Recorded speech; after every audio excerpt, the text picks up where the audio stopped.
여러분 안녕하십니까? 우리가 알던 한동훈은 과연 어떤 사람이었습니까? 그동안 한동훈 전 비상대책위원장이 국민의힘 비상대책위원장 임명되었을 당시 총선 전까지 우리가 얼마나 한동훈 열광을 했습니까? 그전 방송에서도 말씀을 해드렸습니다만 김경률이가 말한 한동훈의 충격적인 정치 성향, 한동훈은 사민주의자, 조국과 같은 강남 좌파라는 이야기죠. 또한 한동훈이가 자주 쓰던 동료 시민, 이 동료 시민, 이 말은 문재인이가 가장 존경한다라는, 또 이 사실상 북한의 간첩이나 다름이 없는 신영복이가 쓰는 동료 시민은 좌파들 언어, 여기에 공공선도 좌파들 언어지요. 오죽했으면 이낙연 당이 좌파 사상을 가지고 있는 한동훈 우리한테 와라 제안을 했겠습니까? 점점 드러나고 있는 한동훈의 충격적인 총선 패배의 이유가 무엇이겠습니까? 사실상 총선은 지역 바닥을 박박 긁었던 그 지역의 집토끼, 그 사람이 되어야 되지 않습니까? 그런데 한동훈이가 전략 공천한다라며 운동권, 민주당 출신, 운동권 출신들 얼마나 공천을 많이 했습니까? 그뿐이겠습니까? 유세 현장에서 셀카 찍고 팬 미팅하고 지랄 발광을 했죠. 그러니까 홍준표 대구시장이 이야기했던 게 다 맞아 떨어지지 않습니까? 자, 지금 현재 한동훈, 이원석 난리가 났습니다. 윤석열 대통령 배신, 문재인, 이재명, 조국 구속 안 시킨 한동훈과 이원석. 정성산TV 좋아요, 구독, 알림은 큰 힘이 되겠습니다. 후원해 주시는 모든 분들께 가열차게 멸공. 자, 그전 방송에서도 말씀을 해드렸습니다만 한동훈이는 완전히 끝난 겁니다. 완전히 끝난 겁니다. 제가 대통령실 발로 말씀을 해드렸죠. 사실상 한동훈 2년 동안 법무부 장관, 조국이나 이재명, 문재인 구속 안 시킨 그 이유 때문에 윤석열 대통령이 법무부 장관 자르다시피 너는 국민의힘 비상대책위원장으로 가서 총선에서 살아오면 사는 것이요, 총선에서 패배하면 끝나는 것이다.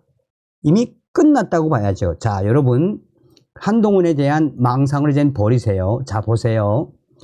국민의힘 비대위 갤러리에서 박재, 한동훈, 여기서는 한동훈이를 대통령 통수를 쳤다고 해서 통수라고 부릅니다.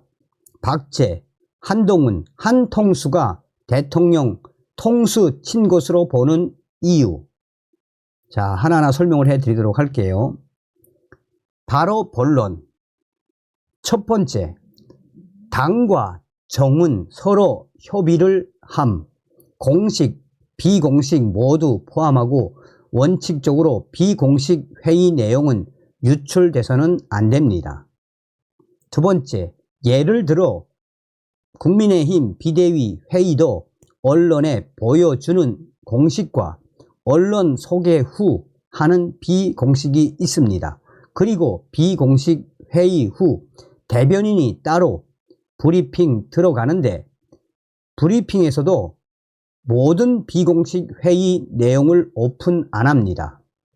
세 번째, 총선이 코앞이고 관련 문제에 대해서 당과 정이 소통할 수 있는 부분, 특히 현재 국민의힘 여당은 비상대책위원회 상황으로 정부 소속이었다가 당으로 간 한동훈, 한통수의 롤에 대해 살펴봐야 함.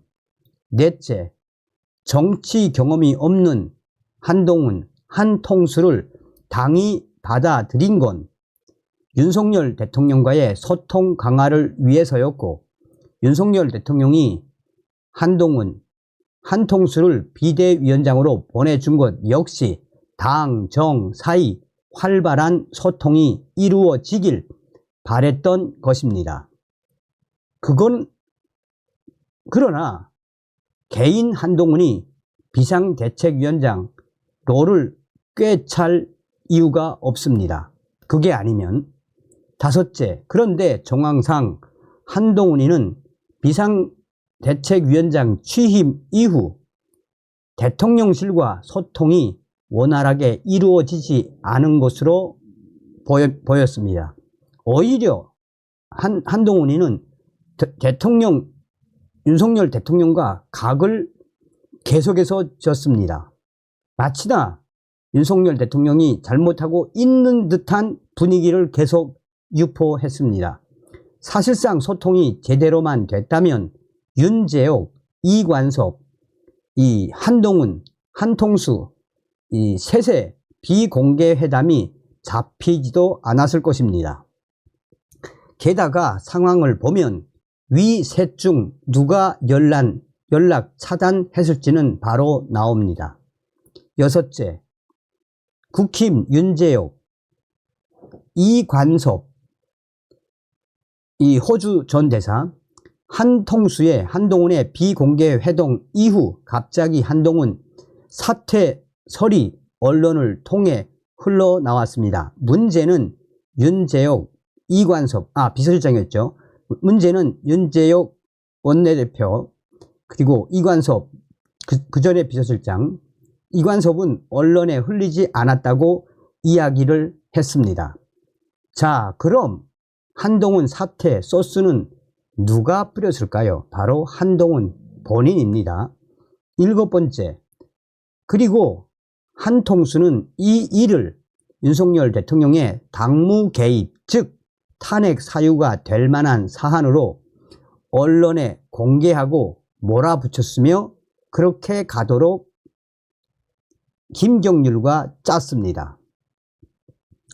실제로 저런 일이 있다 해도 현 상황에서 여당 대표급으로 들어온 사람이 윤석열 대통령에 대해 서운하다고 저렇게 공개적으로 상대 당의 대통령을 공격할 최악의 명분을 달아준 사람이 바로 한통수, 한동훈.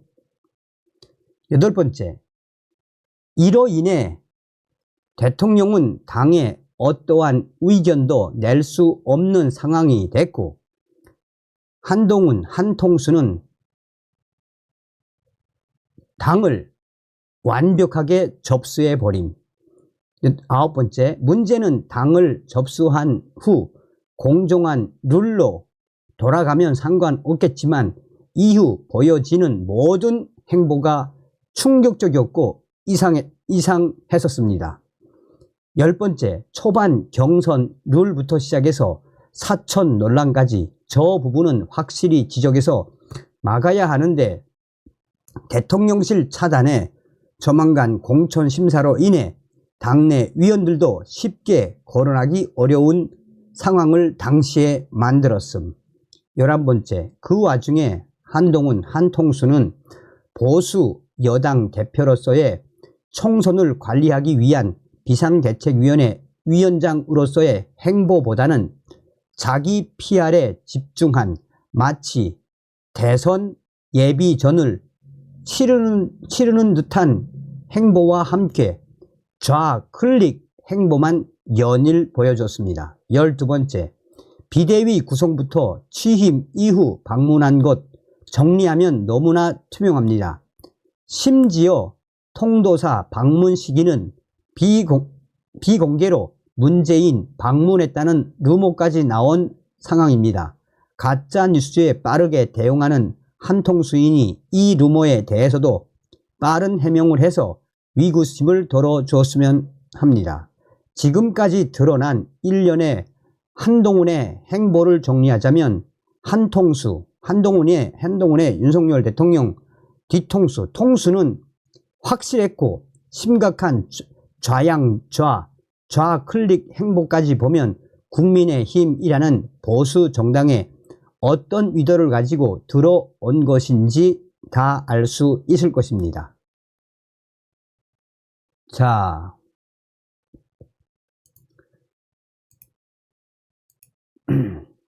지금 서두에도 말씀을 드렸습니다만 이 어떠한 네티즌이 이제 글을 올렸는데 이것을 이 국민의힘 비대위 갤러리에서 이제 소상하게 정리를 했습니다. 자, 이게 뭐냐?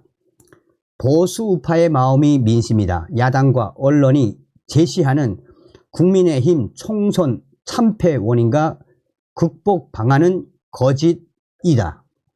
호남권 총리 및 비서실장, 원희룡 유력 속 호남 이정년도 후보군, 대통령 탈당, 거국 내각 구성, 지도부 대다수 TK, 수도권 중도 2030 표심 못 일고, 총선 연패, 최상병 특검법은 민심 수용 바로미터, 압박 거센 야권, 의사 증원 이종섭 호주대사 임명, 황상무 막말이 패배 원인, 언론에 난무하는 기사들 제목입니다.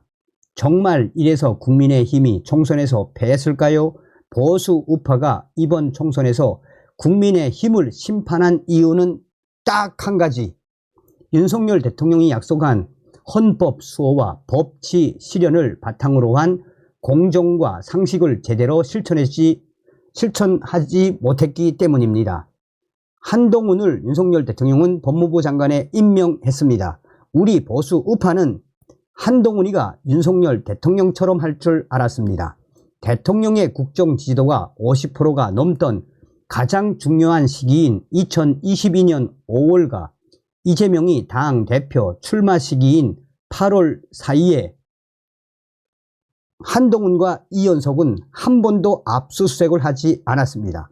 압수수색은 수사를 위한 증거 확보에 의미도 있지만 증거 인멸을 하지 못하게 하는 심리적 압박의 의미도 있습니다.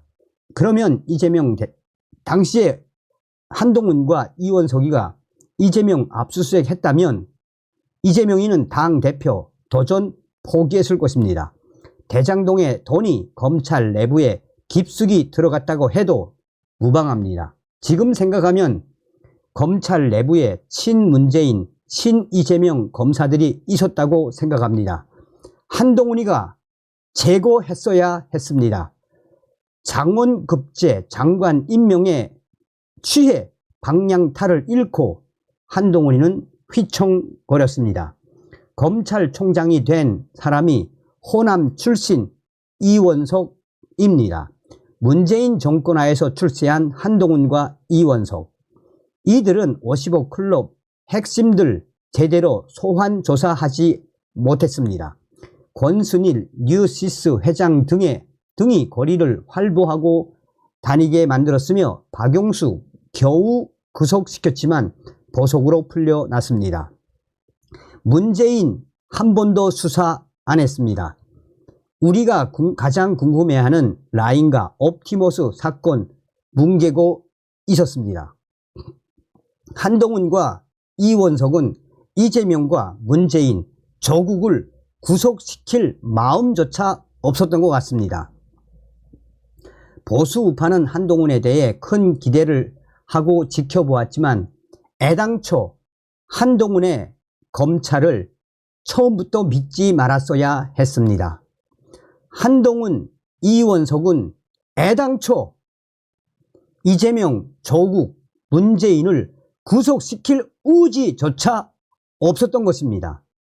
윤석열 대통령이 그야말로 윤석열 대통령을 배신한 것이나 다름이 없습니다. 2023년 12월 말 한동훈은 비대위원장이 되었습니다. 사실 그가 내뱉은 동료 시민이란 말에 우리는 경악했습니다. 그런 말은 평등을 외치는 좌파가 사용하는 말입니다. 윗사람을 존경하고 아랫사람을 사랑하는 우리 국민들 정서에는 전혀 맞지 않는 말입니다. 민주당 사람들도 그런 말 잘 사용하지 않습니다. 위문이 풀렸습니다. 민경우, 김경률, 하문경, 진중권 등이 뒤에 있었던 것입니다. 야권에서 버림받은 자들이 운동권 청산하겠다고 하는 말에 우리는 속았습니다. 되레 윤석열 정권 보호보다는 논란이 일어날 때마다 되레 비수를 꼽는 악행을 한동훈, 이원석은 저질렀습니다. 친윤 죽이기를 위한 외연 확대와 쇄신이란 저들의 속임수에 우리가 당한 것입니다. 김경률이가 거대 집권여당 국민의힘 총선 선대위 부위원장 직함을 갖고 선거를 지휘했습니다. 이번 총선 잘 되기를 바라는 것이 애당초 꿈이었습니다. 한동훈의 위심을 품던 대구, 경북을 중심으로 보수 우파가 비례 선정, 도태우와 장해찬 공천 번복을 보고 폭발한 것입니다. 이준석의 개혁신당, 이재명의 더불어민주당은 지지할 수 없으니 대거 기권으로 응징했습니다. 작년 6월 원희룡 장관이 민주노총과 맞서 싸울 때 국정지도가 올라갔습니다. 금년 1월 5일 윤석열 대통령이 쌍특검법 거부권 행사할 때 국정지도가 올라갔습니다. 2월 1일 의사 증원 발표했을 때 윤석열 정부의 국정지도가 올라갔습니다.